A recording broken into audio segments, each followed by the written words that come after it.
Hey everybody, this is JP from BigSexyBeast.com, and I get a lot of questions on the channel about how I navigate off-grid and whether I should use Gaia or Google Maps or a variety of different technology-based tools.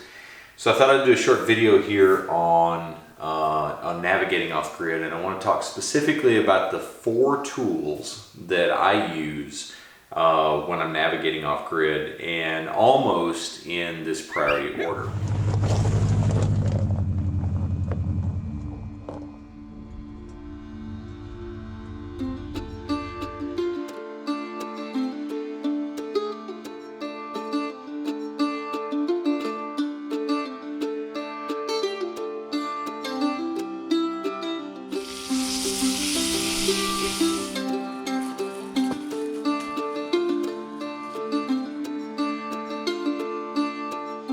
So the 4 tools that I've got laid out here as I use to navigate off-grid, first and foremost is a spiral-bound Rand McNally road atlas. And so I start out literally at the highest level, and so let's flip here to Montana, kind of where I'm going to focus on right now. And so this gives me a perspective on the entire state of Montana. I like the spiral bound because I can flip it, I can fold it backwards, kind of figure out what I'm doing, where I'm going. But I'm going to start out with Montana here. And I'm going to start out kind of focusing in on this area right here around the Wyoming, Montana, Idaho border.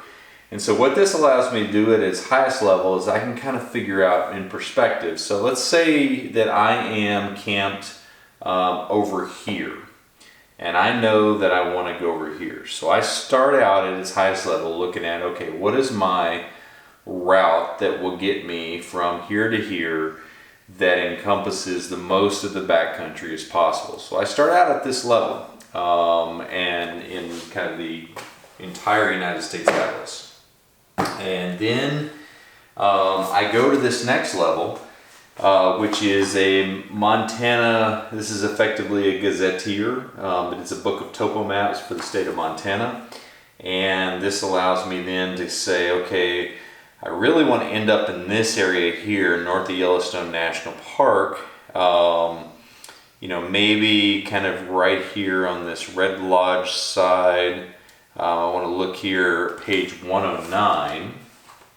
And so then this allows me to, again, specifically get into a region of Montana on a paper map.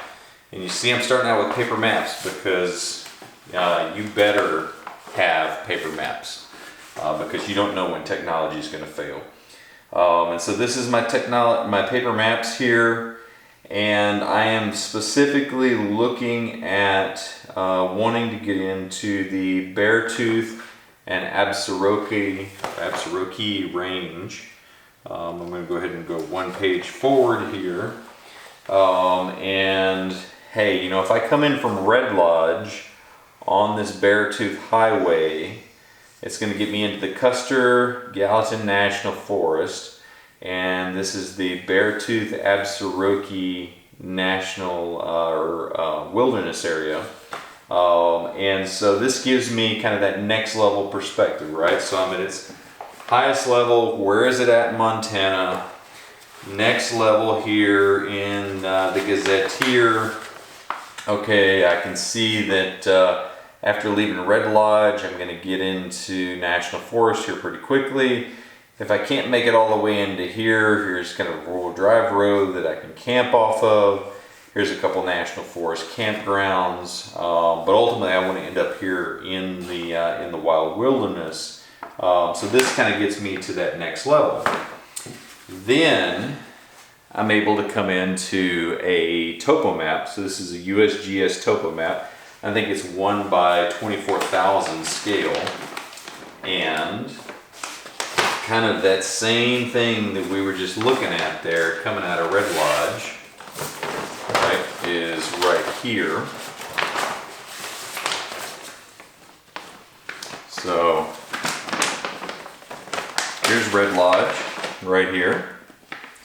Coming down this road and all these squiggly lines here where that Beartooth Highway goes up the side of the mountain.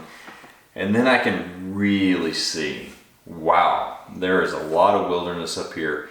And if I park here, here's a trail that will take me into, wow, 1, 2, 3, 4, 5, 6 major lakes here. If I keep going here, there's like another 20 lakes. That might be a cool area to explore. And one of the things I look for is these longest sections of unbroken wilderness on the map. And then kind of similarly off here in this area, wow, there's a lot of unbroken wilderness here. Here's a trailhead right here that'll take me back into that. Is there a spot that I can camp near that trailhead here that that allows me to kind of base camp and then kind of take off into the backcountry? Or here's a four-wheel drive trail that'll take me down in there a little bit. So, you know, starting out with those three tools, National Map, Gazetteer, and then USGS Topo Map of a particular area, then and only then do I switch to some sort of software-based map, whether it be Gaia, whether it be, in my case, I use the Garmin Overlander. And so, you know, obviously if I can zoom out here, then you can see that we went to all of those places that I was just talking about over here in Montana. And we'll let that catch up with us, and we'll begin to zoom back in. And you can, all these little flags that are indicated on the map here, you can see all those little flags are places that we camped overnight on that expedition. And so that's Salt Lake City. Let's get up here. That's the Wyoming-Montana border. And so then that's getting into the Beartooth Absaroka wilderness. And looky there, there's a Red Lodge. And if you can see that, if I can get the focus to work right. And there's the Custer-Gallatin National Forest. And there's one night where we camped, and here's the next night that we camped right up above where the Beartooth Highway begins to zigzag up the mountain and kind of make its way into the Montana side. And so the reason I do this video is I think too many people, when they talk about navigating in the backcountry and overlanding and hey, I want to drive a bunch of four-wheel drive trails, their immediate thought is Gaia, Garmin Overlander, some sort of smartphone or tablet-based mapping application. And if you kind of saw my order of precedent there, this is actually the last that I use or rely on because too many times this can quit working in the middle of nowhere, and if it does, and if this is your only source, you're not in a good spot. And so there is no substitute for paper maps in the backcountry. And I like the ability to fly at multiple levels, and it really doesn't take up that much room, especially if you're overlanding or vehicle-based camping. To have a US-based something like a McNally Road Atlas. I like the spiral bound because you can lay it flat. But there's Montana at its macro scale. Here's the Beartooth Absaroka section of Montana at a Topo Map level that allows me. And again, you know, you can get these for every single state, that at least that I've looked for. So I can come down to that next level at topo level, and then I can really get intimate with the terrain and the lakes and the trails in this next level.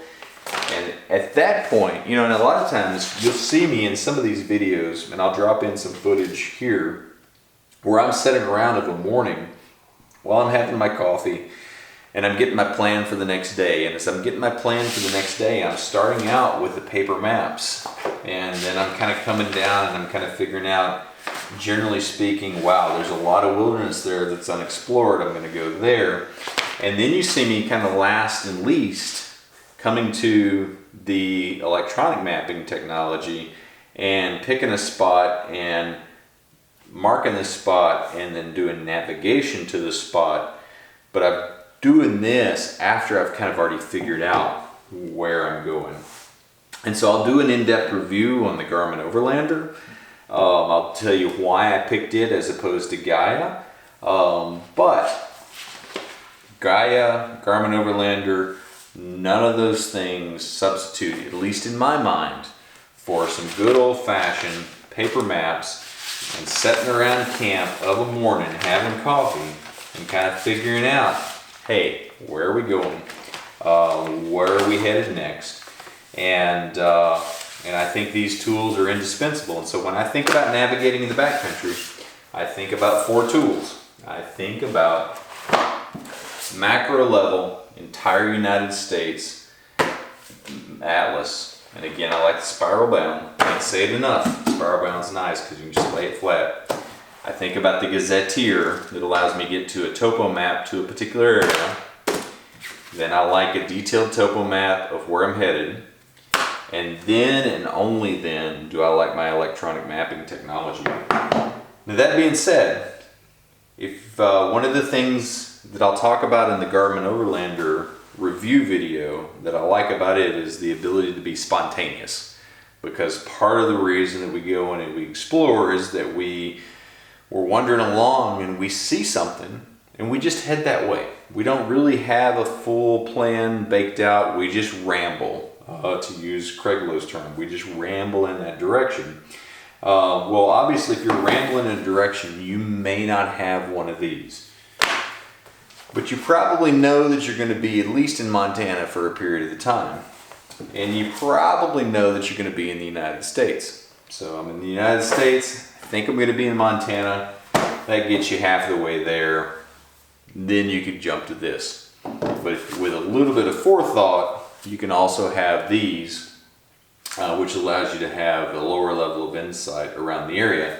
But if you're really planning out, again, I like these 4 tools for all different reasons.